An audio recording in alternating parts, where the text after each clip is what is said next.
Really windy, Armagosa Valley, Southern Nevada. That thing's massive, huge. Want to check it out a little bit closer? Let's do it.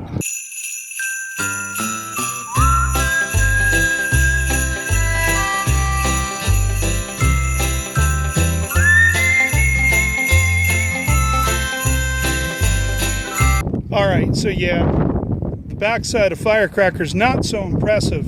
It is just a water tower. However, that's marketing genius. That's roadside attraction. That's awesome.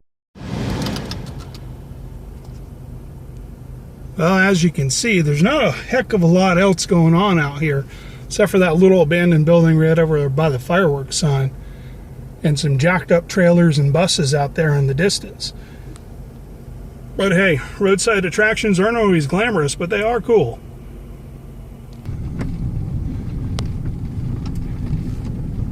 So if you're looking for some fireworks and you're around Alamo, Nevada, there you go. Get you some of that.